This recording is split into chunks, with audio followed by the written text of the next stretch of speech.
Hello mga boss. Gagawin natin ngayon isang amplifier ng brand, kung titignan nyo, JVC. So meron tong tuner, ayan. Kung papansinin nyo, bale nakabukas na pala tong amplifier kasi nalinis ko na rin yan, ayan. So yung gamit na output nito ay STK IC. Ngayon, ang issue naman itong amplifier na to mga boss, bale meron naman audio left and right. Buo naman yung kanyang audio. Kaso ang problema mga boss, ayan, kung titignan nyo tong dalawang control na yan, na sliding, ayan, yung kanyang control para sa bass, ganun din tong kanyang treble. So yan bale yung issue nitong amplifier, bale sa madaling salita, hindi na nagre-response tong kanyang control na yan na para sa bass, ganun din sa treble. So na-try ko nang linisin yan at lagyan ng carbon, so ganun pa rin mga boss, hindi pa rin nagre-response tong kanyang control. Ngayon mga boss, dahil di na natin kayang ayusin pa yung mga sliding na yan na control, so nakausap ko yung customer kung gusto niya i-convert natin itong mga sliding na yan through potential control katulad dito mga boss, ayan. Hanggang sa pumayag naman, ngayon, ganun bale yung gagawin natin ngayon dito sa ating video, bale i-convert natin itong mga sliding na yan through potential control. So ganun bale yung gagawin natin. Pero bago yan mga boss, bago natin simulan yan, sa mga bago pa lang dito sa ating channel, huwag sanang kalimutan mag-subscribe at pag-ipindot na rin notification bell para sa susunod na mga upload na gagawin natin, ma-notify kayo.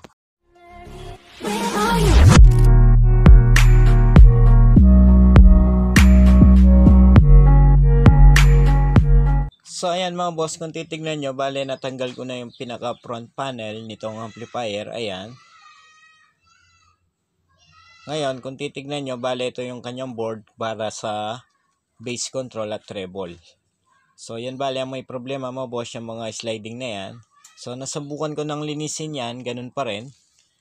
So walang pagbabago mga boss, after natin malinis yung mga control na yan, talagang may sira na yan mga boss, kailangan na natin palitan. Ngayon, bago natin simulan yung pag-convert dyan, so itatry ko na muna para kahit papano makita nyo talaga ang problema nitong amplifier. So setup ko lang mga boss. Kung titignan nyo, ayan, bale tapos ko nang ma-setup tong amplifier, so nalagyan ko na ng speaker.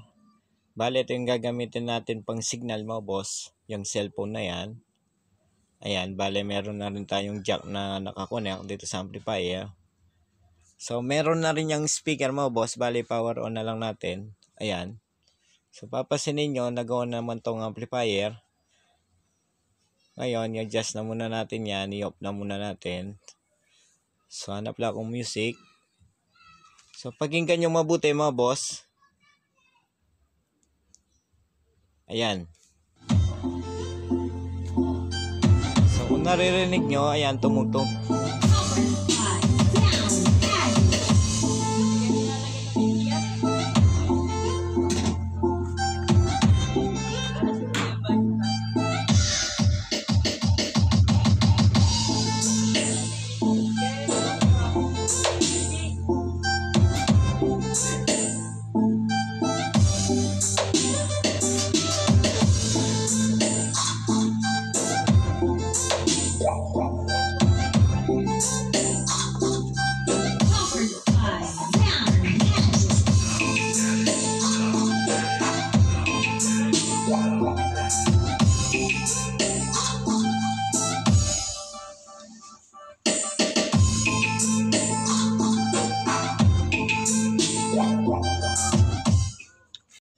Yan mga boss, so narinig nyo, kahit anong adjust natin dito sa kanyang treble, ganun din dito sa bass, so walang pagbabago sa tunog. So yun bale ang problema nitong amplifier. Ngayon mga boss, yan yung ayusin natin, bale i-convert na natin yung mga sliding na yan through potentiometer control. A few moments later. So ayan mga boss, kung titignan nyo, bale tapos ko na may convert yung mga sliding control through potential control, ayan. Bale, hindi ko na pinakita pala yung video sa pag-tap dyan sa dalawang control na yan para yun na nga, madali na tayo. So ito pala yung kanyang control para sa treble, ayan, yung isa naman sa bass. So titignan nyo tong board, bale nag-jumper lang ako ng mga wire mga boss para may tap natin yung potential control dyan sa board na yan. Ngayon mga boss, ayan, after natin may convert yung may sliding control through potential control. So, try na muna natin to para kahit papano. Pero na-testing ko na to mga boss, okay na to. So, try ko lang para kahit papano marinig nyo rin na okay na to mga boss. At nagre-response na yung kanyang control para sa treble at bass. So, ito pala yung mga sliding na dating nakalagay sa board. Ayan, bale, binuksan ko rin para yun na nga, magkaroon tayo ng idea kung paano natin itap yung mga potential control na ilalagay natin dito sa board.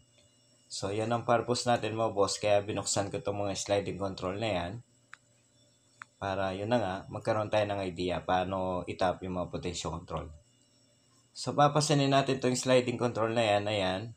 Meron siyang guwit na dalawa. Isa dito sa itaas.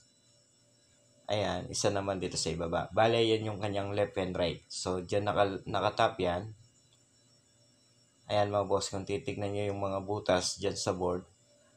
4 dito sa itaas. Ayan. 2 dyan. Tapos, 2 naman dito sa kabila. Yan bale yung isang channel. So, kung titignan nyo, itong potential control na ginamit natin, stereo, left and right, ayan, yung isang channel yan, 3 yung paa, bale, dyan lang natin tinap sa itaas dito sa board. Ayan, kung titignan nyo mabuti, tapos yung pangatlong paa, bale, dito, hindi na tayo nagtap, bale, dito na tayo nagtap mga boss. Ayan. So, 3 wire, pumunta yan dito sa potential control. Ganon din yung kabila, 3 wire, pumunta naman dito sa ibaba. So, kung paano yung ginawa natin na connection dito sa itaas, ganun din sa ibaba.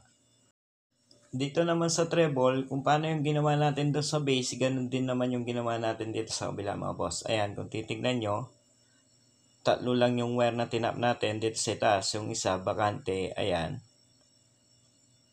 Ngayon, dito naman sa kabila, 3 wire. Dito naman sa ibaba natin tinap. So, mayroon din bakanting isa mga boss. So, kung titingnan nyo mabuti mga boss, same lang yung connection na ginawa natin. Kung paano yung sa bass, ganun din dito sa treble. Ngayon, itatry na natin to para kahit paano marinig nyo na okay na tong amplifier, nagre-response na tong kanyang treble at bass. Bale, na-setup na rin yan mga boss. Ayan, play lang ko music. Ayan. Ayan mga boss, power na natin. Ayan. Ngayon, play lang ako ng music. Ayan. Volume. So, pansinin nyo tong kanyang treble mga boss. Ayan, ganun din tong bass.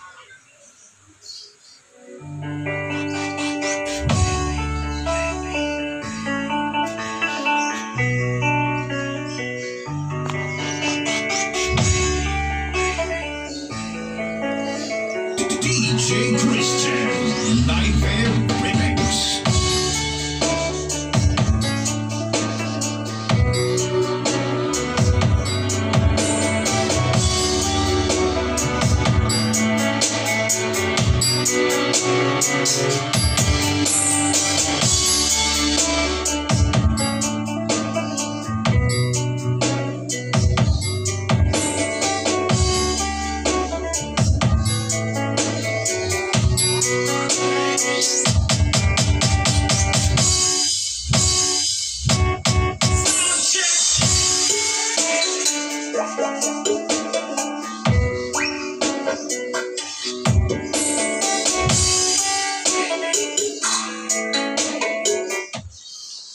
Yun mga boss, so narinig natin, nagre-response na tong kanyang treble. Ngayon naman, try naman natin tong kanyang bass.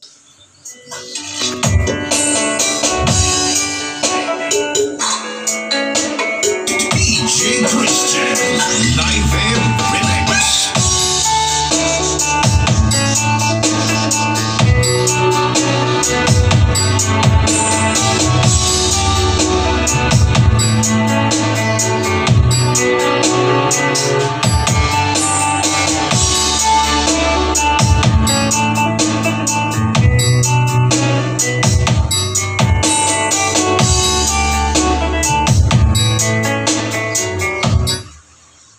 Yun mga boss, kung narinig nyo, bale okay na to. So, tama yung pag-wiring natin dyan sa mga potential control na yan dito sa board. Ngayon, dahil okay na to, bale mamounting na lang natin yung mga control na yan dito sa amplifier para yun na nga, may sara na natin. A few moments later. So yan mga boss, bale tapos ko na may sara tong amplifier. Kung papansin ninyo, tapos ko na rin may pesto itong mga potential control. Ngayon tong equalizer ayan, bale gagamitin din natin yung equalizer na yan. So magkasama pala yung equalizer na yan, ganun din tong amplifier na yan. Ayan, kung papansin ninyo yung brand JBC, same lang sila. Pero yung equalizer na yan mga boss, wala namang problema yan. Bale may problema lang talaga itong amplifier. Ngayon, try na natin yan, magkasama itong equalizer. So, ito yung mga potential control yan. Bale, tapos ko nang may mounting. So, ayan, nanap lang akong music. Try pa natin ang isa pang beses ng mga boss. Ayan. Volume. So, pansinin yung mabuti, yung tunog.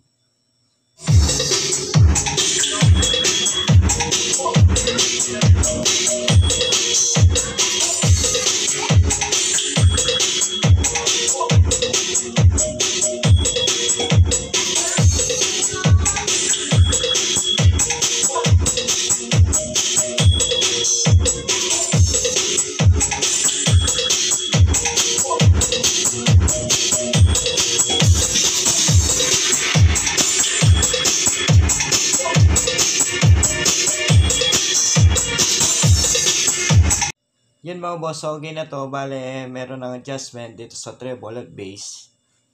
So, hindi lang natin masyadong rinig dito sa ating video. Pero sa actual test, malaki yung adjustment mga boss. So, dahil okay na to mga boss, hanggang dito na lang itong ating video. Sa mga bago pa lang dito sa ating channel, huwag sanang kalimutan mag-subscribe. At pag-ipindot na rin notification bell para sa susunod na mga upload na gagawin natin, ma-notify kayo. Hanggang sa muli, maraming salamat.